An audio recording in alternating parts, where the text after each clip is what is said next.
अब्दुल्ला गुल हुकूमतों साहब, में क्या जिसमें पाकिस्तान और बांग्लादेश का दफाई मुआहदा भी हो सकता है इस हवाले से नई मुंतखब हुकूमत से आने से?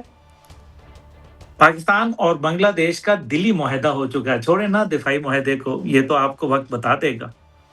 चलें, अच्छा मैं जनरल साहब, मैं एक और बहुत इम्पॉर्टेंट बात, कहा जाता है कि ये गए हैं नेतान्याहू और पेंटागन में जो जनरल्स हैं मुबैना तौर पर, उन्होंने कहा है कि ये तुम एडवेंचर ना करो, और ये भी कहा जा रहा है कि जो हम भी बात यहाँ करते रहे हैं कि जो price might be for higher than the gains. तो ये आप समझते हैं किस हद तक ये ट्रू है? क्योंकि ज़ाहिर है जब जो प्रोफेशनल जनरल्स वहाँ बैठे होंगे तो उनकी तो कोई पॉलिटिकल इश्यूज़ नहीं है, ना उन्होंने इलेक्शन लड़ना होता है।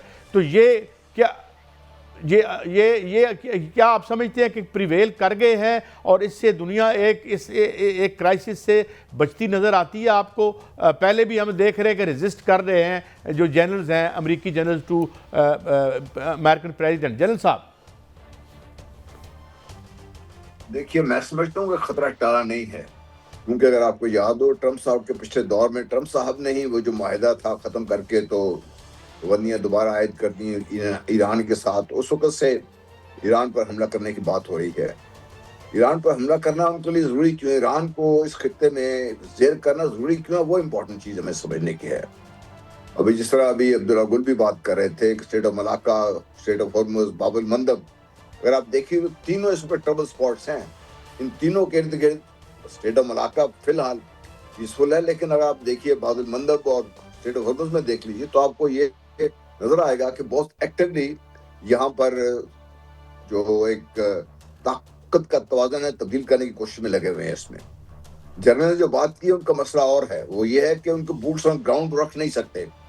उनके पास इतनी अफरादी क़ुव्वत, जिस वक्त मिलिट्री ताकत चाहिए ईरान को ज़ेर करने के लिए, उसको ईरान में पहुंचाने के लिए बहुत टाइम लगेगा उनको। उनकी जो एयर पावर है और नेवल पावर है, डेफिनेटली वो बहुत सुपीरियर है, लेकिन उसका तोड़ जो दिफाई तौर पर ईरान कर चुका हुआ है वो उनके लिए खतरे का बायस है। इसलिए अमेरिका हिचकिचा रहा है कि इस वक्त टाइम सही नहीं है, जब तक अंदर से दोबारा ईरान में इतनी शोरश पैदा ना हो जाए कि उसका फ़ायदा उठाकर वो अपने जो भी इस्तेमाल करना चाहते हैं ज़राए इस्तेमाल करके ईरान को नीचे गिराएं, इस हुकूमत को हटाएं।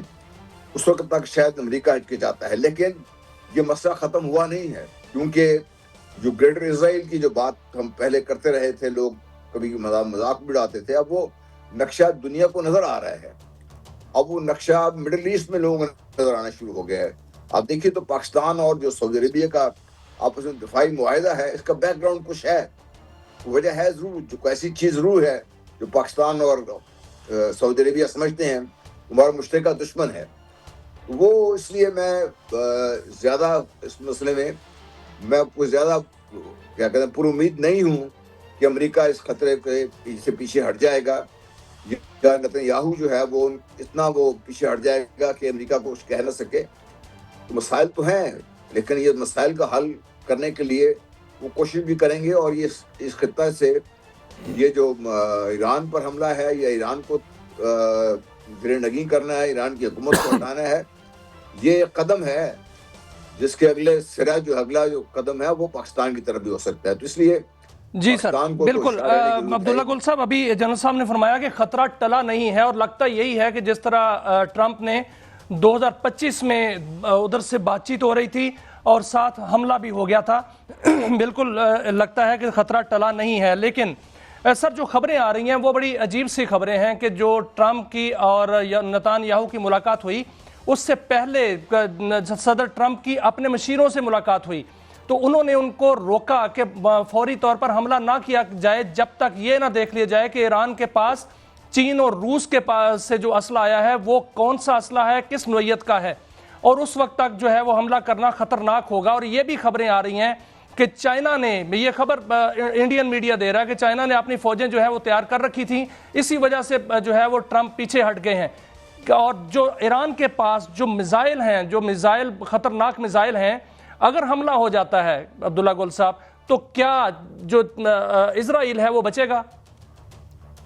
دیکھیں سر بات یہ ہے کہ وار گیمز کر لیتے ہیں. اگر وار گیمز کے اندر ہم یہ دیکھیں کہ امریکہ کے اڈوں، امریکہ کے اتحادیوں اور بالخصوص اسرائیل اور امریکہ کے جو ایئر کرافٹ کیریئر ہیں، اگر ان کے لیے 1% بھی خطرہ موجود ہے اور اس کے اندر ان کا کل کنفرم ہو سکتا ہے، تو اس کا مطلب ہے امریکہ یہ چانس کیا لے سکتا ہے؟ کیا وہ اپنی جو بچی کھچی سپر پاور کی ساکھ ہے جو اس ٹائم پہ وہ چین اور روس کے ساتھ شیئر کر رہا ہے، کیا وہ پھر اس کی ساکھ قائم رہے گی؟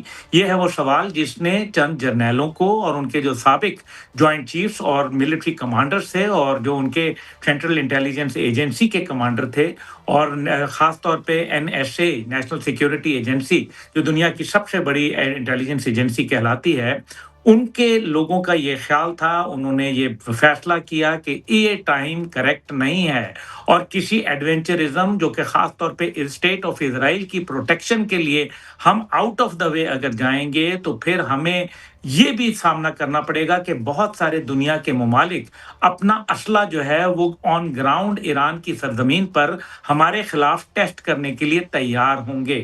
جس طرح پاک بھارت جنگ کے اندر کچھ ٹیکنالوجی ٹیسٹ ہوئی تھی اور پھر وہ ایسی ٹیسٹ ہوئی تھی کہ دنیا ابھی تک حیران و ششدر ہے. اس لیے دوسری جانب جو ان کا یہ ہے کہ جی DF-21 اور DF-26 جیسے میسائل موجود ہیں کہ جو 3000 سے 5000 کلومیٹر کی رینج کے اوپر جاتے ہیں، اور جو DF-21 ہے وہ تقریباً 1500 کلومیٹر تک کی جو ہے وہ جاتا ہے، اور یہ اینٹی ایئر کرافٹ کیریئر جو ہے وہ میسائلز ہیں، اینٹی ایئر کرافٹ کیریئر. تو اس ٹائم پہ یہ بھی یاد رکھیں کہ یہ جو ایئر کرافٹ کیریئر آیا ہے یہ ایران کے لیے نہیں آیا، یہ پاکستان نشانہ ہے. اصل میں ایران بہانہ ہے. میں آپ کو یہ بڑا سوچ سمجھ کے کہہ رہا ہوں، اور اس کی وجہ یہ ہے کہ آپ دیکھ لیں کہ پاکستان ایئر فورس نے 11 تاریخ کو گولڈن ایگل ایکسرسائز جو ہے وہ کی ہے، جس کے اندر 80% پاکستان کی جو ایئر فورس تھی وہ صدرن ریجن کے اندر جو ہے انہوں نے یہ ایکسرسائزز کی ہیں. اس کا مقصد کیا ہے آپ سمجھیں. پاکستان کو علم ہے کہ یہ یہاں کیا ہو رہا ہے، خطے کے اندر کیا گیم چل رہی ہے. ایک طرف دہشت گردی کا بازار ہے تو دوسری جانب جو ہے وہ بلوچ لبریشن آرمی کو کھلی چھوٹ دی گئی ہے. تیسری جانب جو ہے اسرائیل کا فٹ پرنٹ جو ہے وہ آپ کو بلوچستان میں نظر آئے گا. چوتھی جانب جو ہے وہ ٹروپ موومنٹ اس ٹائم پہ جو ہے وہ دیکھی جا رہی ہے بھارت کے بارڈرز کے اوپر. یہ جو مارچ کا مہینہ ہوتا ہے اس کے اندر جب مارچ کا مہینہ آتا ہے بارشیں وغیرہ، اس سے پہلے جو ہے یہ کوئی ایڈونچرزم جو ہے یا لمیٹڈ سٹرائک جو ہے وہ کر سکتے ہیں، اور وہ کریں گے تو پھر یہ یاد رکھیں کہ یہ سٹرائک اگر ایران کے اوپر ہوئی تو یہ پھر ایران تک نہیں رہے گی، یہ پھر خطے میں مزید پھیلے گی. میں پہلے بھی گزارش کر چکا، 2023 7 اکتوبر کو یہ میرا انٹرویو بھی موجود ہے اور میرا کالم بھی موجود ہے کہ یہ جنگ محدود نہیں ہوگی، یہ وسیع ہوگی. اسرائیل چاہتا ہے کہ امریکہ اس خطے میں قائم رہے، کیونکہ جب تک وہ قائم ہے تب تک ان کی سیفٹی اور سیکیورٹی کی انشورنس ہے. اگر وہ امریکہ یہاں سے چلا گیا تو اسرائیل کو لوگ بمبوڑ ڈالیں گے.